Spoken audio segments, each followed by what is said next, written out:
What's up, world? It's the Pokecrafter, and welcome back to the Minecraft Survival Challenge thing. And in the last episode, I started work on that so I could get some gunpowder. I finished it since the last episode, but I only have 2 layers in place, and I don't think that's good enough. But I don't feel like expanding it right now. So in this episode, we're gonna build an EXP cactus farm that actually works, so I have a sufficient way to mend my tools. Also, I put mending on my sword, but now it's at that point where you can't put any more enchantments on it. So, I can't put Unbreaking 3 on it, which is unfortunate. But, alright. I'm gonna pop into my farm testing world, and I'll see you there. Here we are in my testing world, and this is the Cactus Farm design I'm gonna go with. As you can see, it's not, like, the #1 most efficient thing possible, but it's decently efficient, and it gets plenty of cactus. I got just over a stack of cactus with this thing just while I was in the process of building it. So, what happens here is, it's just a better version of the one I tried to build. What happens is,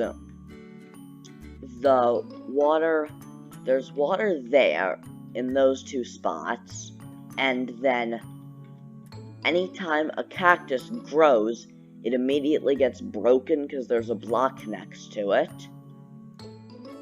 And then, most of the time, not always clearly, it falls in the water, so then it gets moved in here. And then it becomes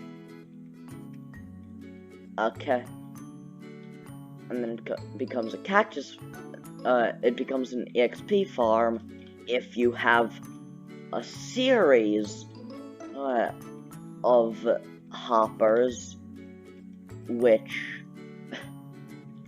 lead into more hoppers, which will then lead down into furnaces. Because if you didn't know, you get EXP from the smelting.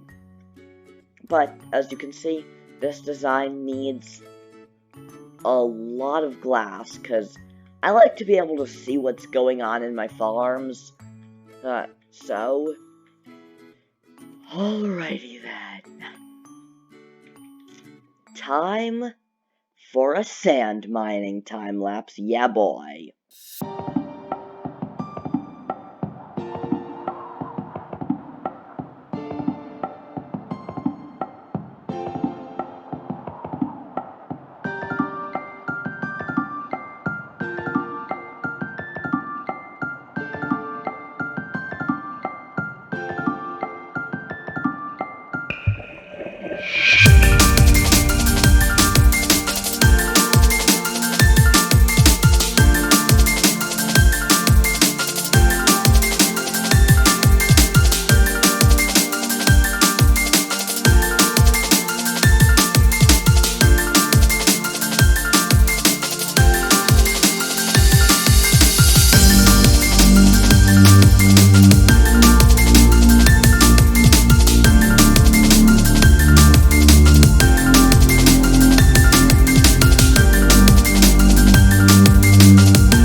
And we're back. Wow, that is a lot of sand. Because, as you probably saw in the time-lapse, I put efficiency 5 on my shovel. So I was insta-mining the sand, meaning I got way more than I'm probably ever gonna need. But, okay.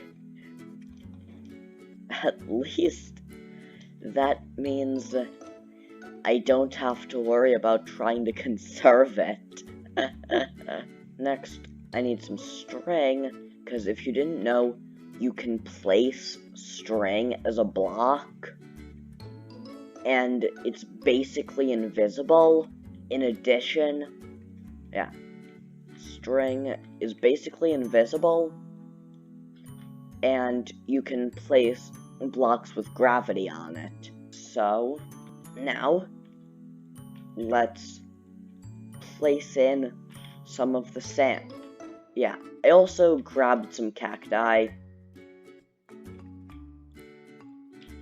because I knew that I'd need some, because I don't feel like dismantling that farm. It's still delivering me a tiny amount of XP, and it would be a waste to get rid of. And we're back. Okay, so I've got some of it placed, but until I set up the water and the breakage system, I don't want to actually I don't want to put any cacti in. So, this is what we've got so far. And, yeah, I think I'm gonna double layer this again. Hopefully the second layer will still be at least decently efficient. But I'll get back to you when we've got probably pretty much the whole thing made. And we're back. Okay, I'm not quite done.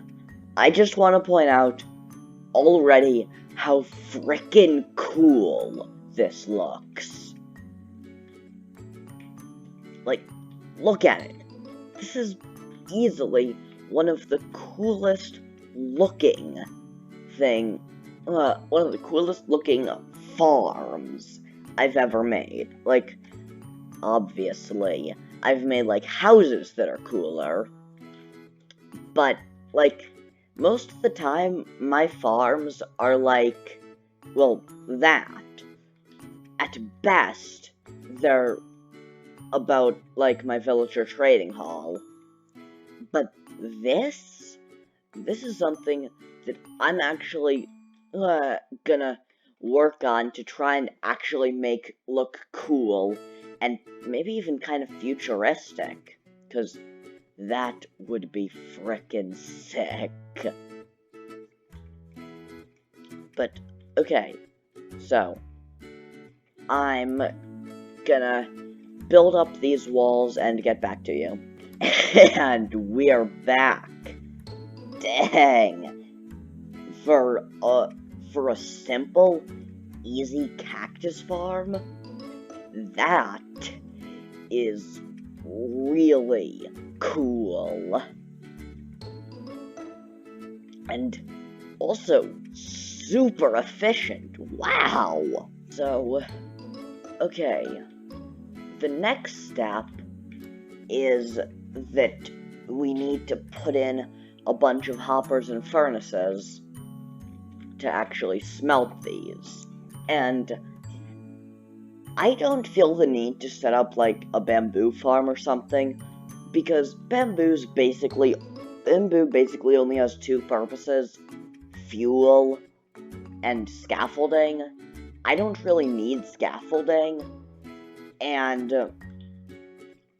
I have so much freaking coal. So, alright.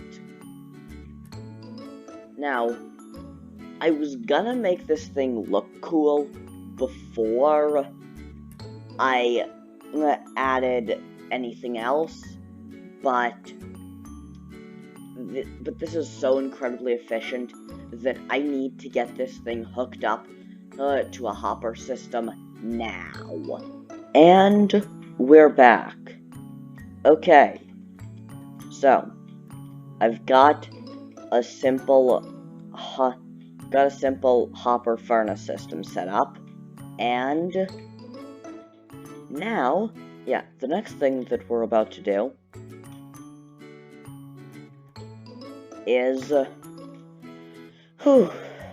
go for a long mining session to get well, a decent length mining session to get some stone. Because stone, and even better, smooth stone, are going to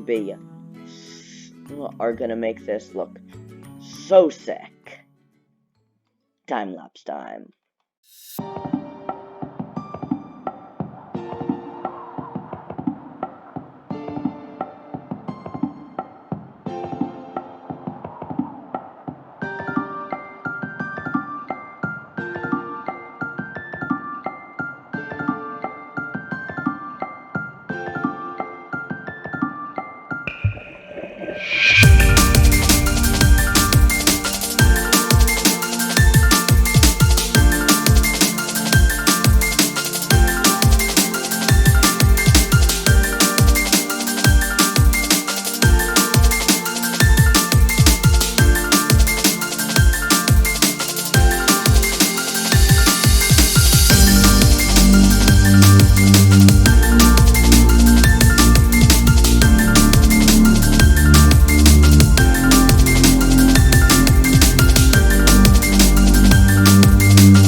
And we're back.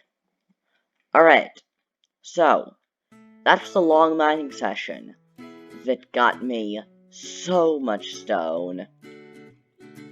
And, of course, oh snap! Okay, I need to set up, another hopper system under at least this furnace that uses the glitch, that if more than a stack has been smelted, you get all of the XP at once, rather than needing to get the stack individually. But, alright, I got a lot of stone. Most of it is currently smelting, but now I am going to place a few rows of what I'm thinking. I'm thinking probably like a row of stone, a row of glass, a row of smooth stone, a row of glass, a row of stone, etc. And then at the top, they'll collide. That might be a terrible idea, but I'm gonna get a few rows of it and I'll get back to you. Nope. Not working. What if I remove the smooth stone? Yeah. Now you can still actually see what's going on. So I'm thinking it's gonna be stone, 3 lines of glass, smooth stone, 3 lines of glass. Yeah, that works. Okay, now I'm gonna time-lapse the rest of this. See you then.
Yup.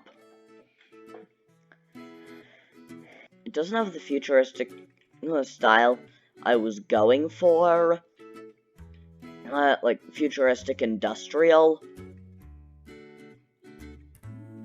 But it still looks really frickin' cool. And it looks less like a futuristic industrial thing and more like an industrial greenhouse. And it looks really cool. I just realized why this one is the main one that ever gets any cacti. It's because normally there's a pretty even distribution of them, but the only time, because normally water is gonna flow. Yeah, normally the water will flow. And it'll hit one of the hoppers. But the cacti are only going into this hopper because, yeah, the cacti only ever go into this singular hopper because this singular hopper is the only one that they're ever touching, because the water isn't flowing into the other ones. So one of these 2 hoppers needs to be full in order for any cacti to get into this hopper. let alone either of those two. And I don't want it to be my responsibility to move them over, so I need some ice so that I can extend this water stream without breaking anything. Also, I still have down here, which is semi-functional, and not nearly as efficient as that one, but still very efficient, and actually has even distribution of them. I'd say this feels like a good place to wrap up the episode. So, thanks so much for watching all the way to the end. This has been fun, but the PokeCrafter is signing off!